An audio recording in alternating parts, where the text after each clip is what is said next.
And that feeling of kind of sadness that I felt as I was walking away that day, pushing my daughter in her stroller, was that feeling of, what will it take? Mm-hmm. And I don't have an answer to that question. Yeah. It's like an impossible question. What will it take that we no longer have that feeling of still being strangers in the land? Welcome to Good Citizen, a podcast from the Theodore Roosevelt Presidential Library. I'm Ted Roosevelt. My guest today is Michael Luo, an executive editor at The New Yorker and the author of Strangers in the Land, Exclusion, Belonging, and the Epic Story of the Chinese in America. Michael's book is both sweeping and intimate. The story begins in familiar territory, Chinese immigrants arriving in California in the mid-1800s, chasing gold, laying track, and helping build the spine of a new nation. But what Michael reveals is what happened after the mythic part ends. These newcomers were met not with opportunity, but with a campaign of violence and exclusion so severe it culminated in one of the worst mass lynchings in U.S. history. And soon after, they became the targets of America's first race-based immigration ban. Michael restores these erased stories and shows how the currents they navigated still swirl around us today. Economic fear, political scapegoating, and the perennial struggle over who gets to be seen as American. But this isn't simply a chronicle of persecution.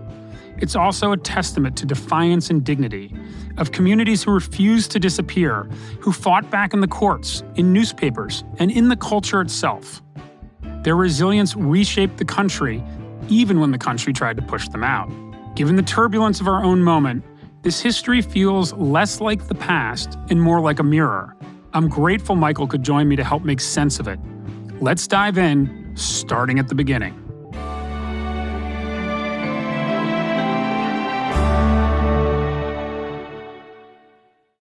It was the gold rush that set this all in motion. I mean, this was an unprecedented global migration to the Pacific coast, as they called it. People from around the world, European immigrants, people coming from the eastern part of the United States, formerly enslaved Black Americans, indigenous people, people who were Mexican, Spanish descent, and there were Chinese immigrants. They were part of this kind of unprecedented experiment in multiracial democracy, all converging on the West Coast.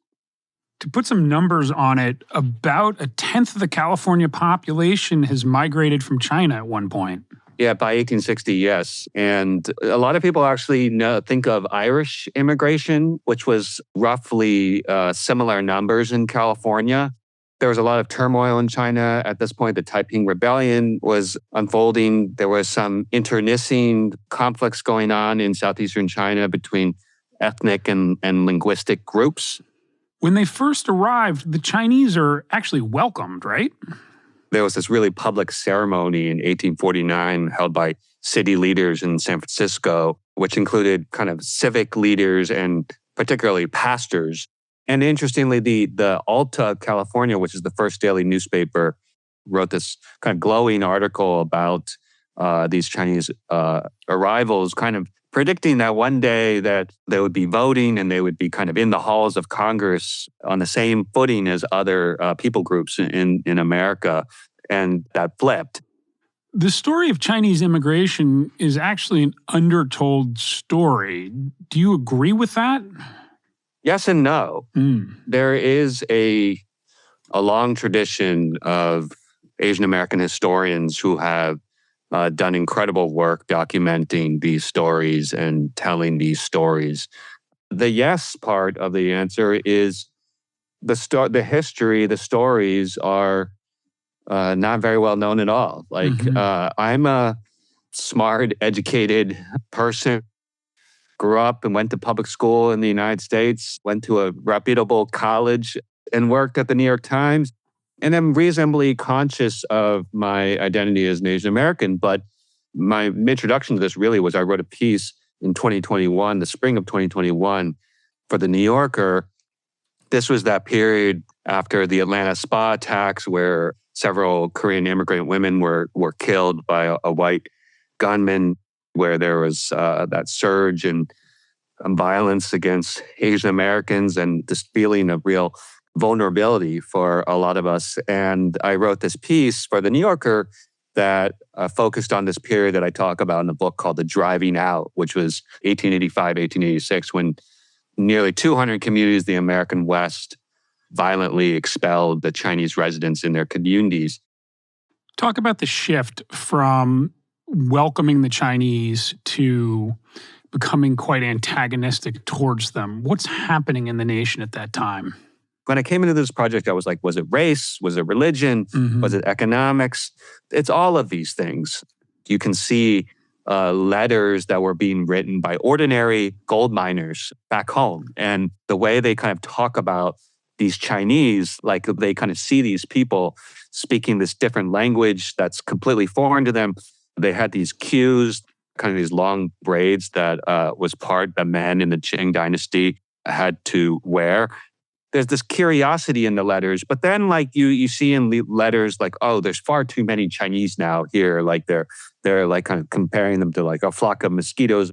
It reminds me a little bit of the kind of populist outrage of today. Like in the base of the MAGA coalition is it feels similar. One thing that really struck me about your book is that you do a really good job of humanizing this experience. And it's not a story that's told from a top-down perspective so much as a bottom-up perspective. And I'm curious why you decided to take that approach. I'm a storyteller and I'm looking for protagonists. You know, the traditional way you're thinking about stories is a protagonist is your vehicle for kind of encountering conflict. And I'm looking to tell the larger story of Chinese exclusion. And so I need to write about this 1871 massacre that took place in Los Angeles. That's one of the worst mass lynchings in American history. And who can be that protagonist? And I found this herbalist named Jean Tong who could speak English and was a good sort of vehicle that you can kind of get to know him a little bit and humanize him a little bit. And I'm trying to kind of move through time and cover those kind of big moments that I need to cover, whether it's like the building of the railroad. The other thing is, yeah, you want to center Chinese people, Chinese voices, Chinese characters. The mistake early on among historians who wrote about this is sometimes they didn't do that. And it was written more from a kind of white perspective or the kind of perspective of the people who were acting upon the Chinese as opposed to the Chinese themselves. Something else that you did in the book was make sure that it wasn't just about victimhood, that there were a lot of forms of resistance, that people were proactive through this time period. Was that something that you set out at the start to do, or was that something that as you were going through these stories was sort of an angle that you realized was there and that was important to talk about? It is something I wanted to do because this is how we responded, the United States of America responded to an influx of tens of thousands of people who looked different, spoke a different language, had a different religion. But yes, like the story of the Chinese in America, actually, they, as the protagonists of the book, they persisted. There is this story of resilience that comes through in the book. And, you know, I say this in the introduction of the books, they were protagonists in the story of America. They won rights that are foundational to America today. Birthright citizenship, Wong Kim Ark, 1898.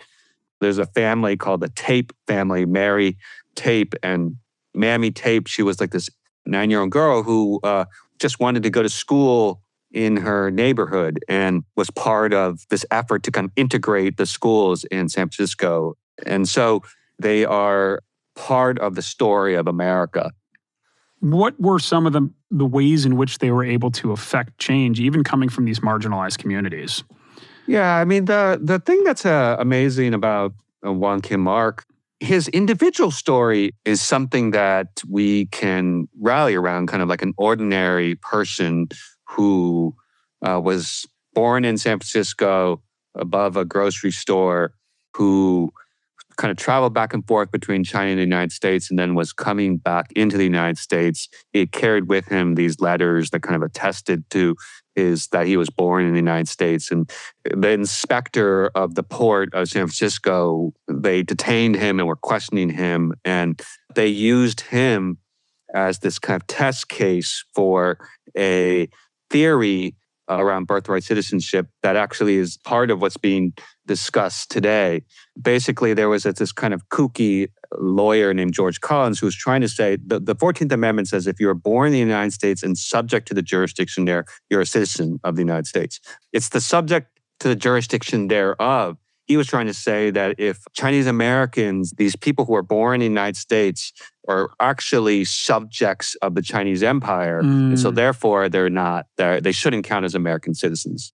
Wang Khimar this ordinary guy kind of became swept up in a historic court decision. But the thing that's really interesting is he had some of the best lawyers in America, this extraordinary team, and that was put together by the Chinese Six Companies is what it's called. It's this kind of coalition of mutual aid associations that looked after Chinese immigrants in the United States. What they did again and again, actually, is they financed these kind of court cases that belies the idea of the Chinese as simply victims and people who are acted upon, but that they actually had real kind of agency. And as a result, secured this legal precedent that has been part of the American story. The poetry in all this, of course, is that the country is being forced to live up to its ideals by these immigrants, it's just beautiful. Do you have a sense of why they felt so compelled to fight back, to stay when they were consistently being asked to leave? That's the thing, is like you cannot stem the tide of people who are searching for a better life. This whole bureaucracy emerged to enforce these laws around Chinese exclusion. For folks who aren't familiar, in 1882, a law was passed that's known today as the Chinese Exclusion Act. There actually was a series of laws that were kind of passed between 1882 and the early part of the 20th century when the law was made kind of the permanent law of the land that barred Chinese laborers from entering the United States. It actually didn't choke off Chinese immigration completely. They found ways around the laws. And so in the end, the Chinese population in the United States declined for a while. But in the 20th century, 1920s or so, 1930s, you start to see the Chinese population start to rise again, particularly as this kind of American-born generation starts to take root. And it's just a good lesson of where we are today. It's just very hard to prevent this kind of migration of people who want to better their lives. The parallels between the period that you start your book into today are uncanny. And I think that's part of the reason why the book has been such a success, because it's extremely insightful about this moment in time. What did you learn about this moment in time from writing this book? Actually, now, decades later, more than a century later, economic researchers are able to kind of look at data in retrospect at wages and productivity and income and things like that, and look to see in areas where there were a lot of Chinese immigrants, where ostensibly white workers were meant to benefit from Chinese exclusion. And so there was like this fascinating study that was published relatively recently that kind of found that a lot of the ostensible economic goals of Chinese exclusion didn't actually work out. And there's been other studies that just found that actually Chinese immigrants and white laborers were actually not really exactly in the same labor pool. They weren't competing over the exact same jobs. And I think that's a cautionary tale for today, too. When you know how history works, when you know that we've been through this before and you see the way this coalition of disaffected, restive, sort of white working class voters, how that kind of populist leaders, demagogues can take advantage of that, it gives us pause. And it gives us, hopefully, some sort of way to be kind of introspective and a way to kind of resist the temptation to scapegoat and demagogue. I mean, that's why history, the telling of history, the fight over history that's going on right now, I mean, our semi-sesquicentennial is coming up. History is under attack, and this is why it's so foundational, so important, the stories that we tell about our history. A little quote that I kind of open the book with is like, who gets to be an American? It's a little quote from this book called Interior Chinatown. It's a novel by a guy named Charles Yu. And it's like, why do we keep falling out of the story, even though we've been here for 200 years? And that is the reason for the book, is like to examine that question. Too often, the conception of who gets to be an American is a race-driven conception. I'm curious, in your writing of the book, as you were exploring these various stories, whether your understanding of what it means to be an American evolved. The idea of who gets to be an American has been a contested phenomenon for much of our history, and it's still contested today.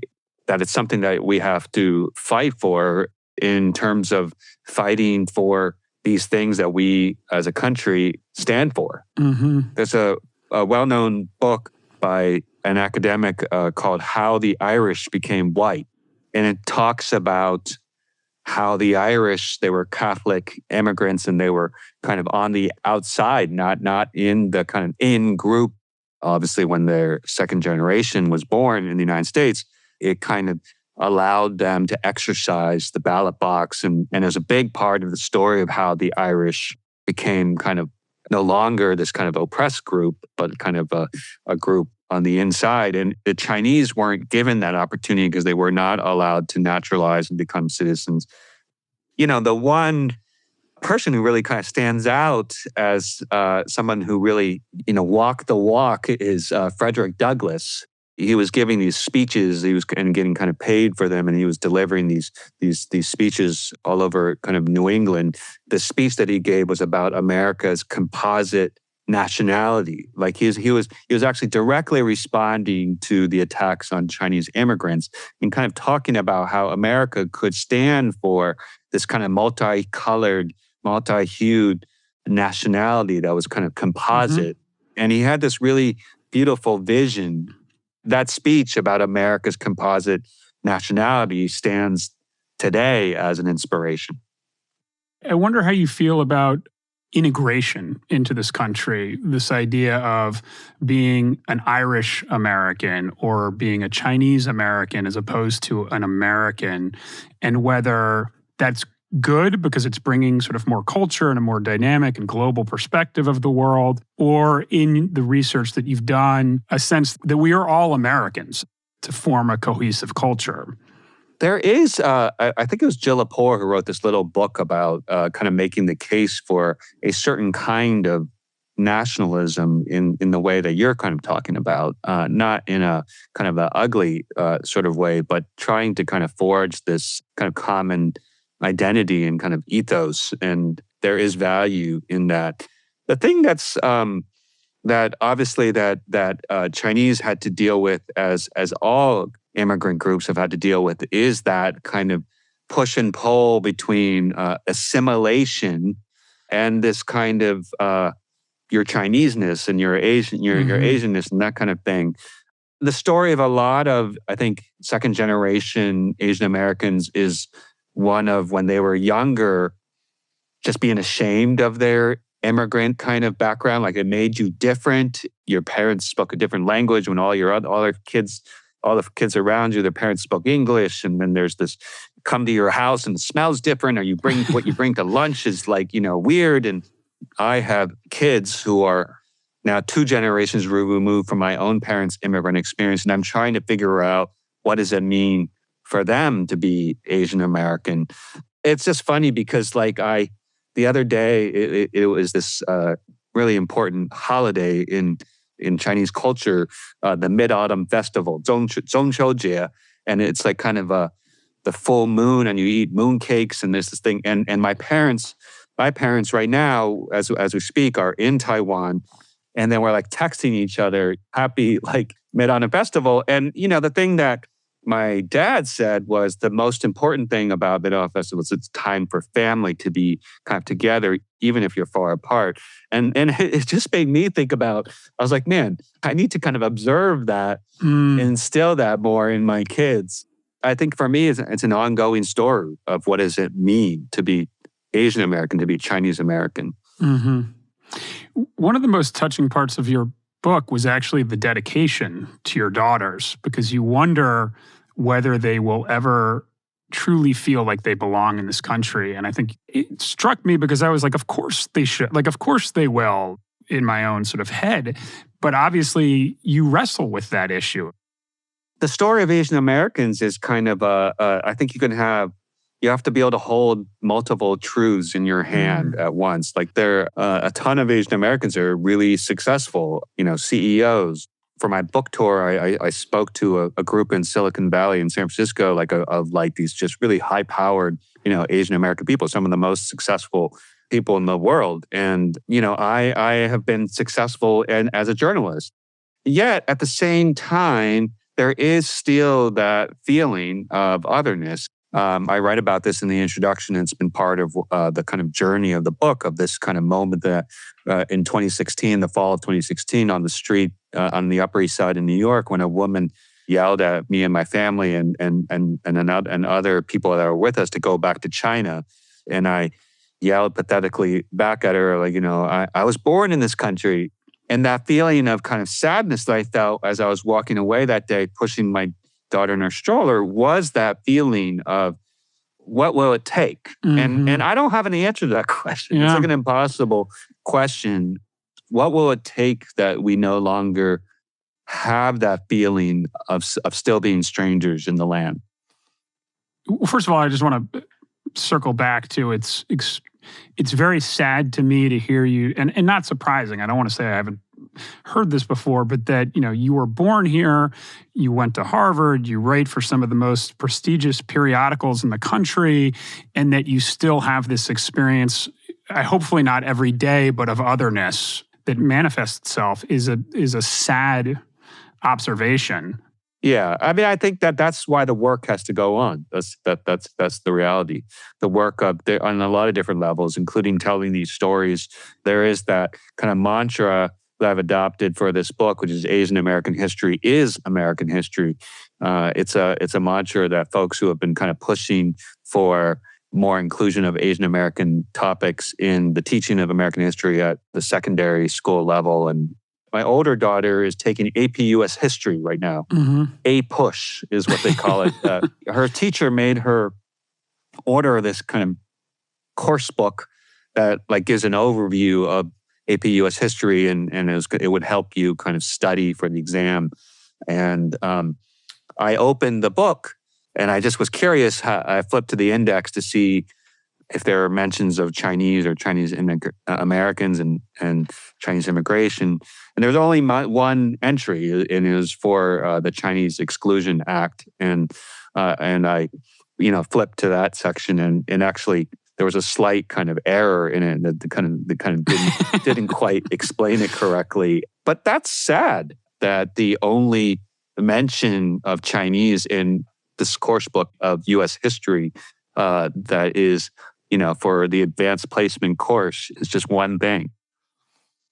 I'm curious how you would respond to the idea, and I'm not making this statement, but it's a question that you hear sometimes from certain sides of the political aisle, that by focusing on historical injustices in this nation, that you divide the nation. How do you respond to that?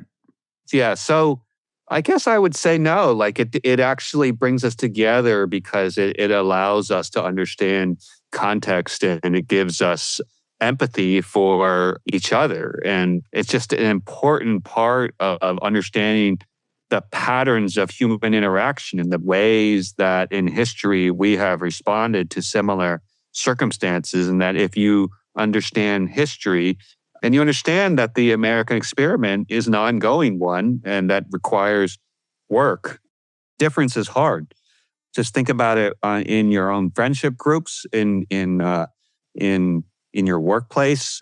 Martin Luther King said, Sunday at 10 a.m. is the most segregated time in America. And why is that? It's because difference is hard. We're just more comfortable. We gravitate towards people that we're like. Think about that, multiply that out across interactions of whole people groups over the course of history. And so I think just being aware of that helps bring us together.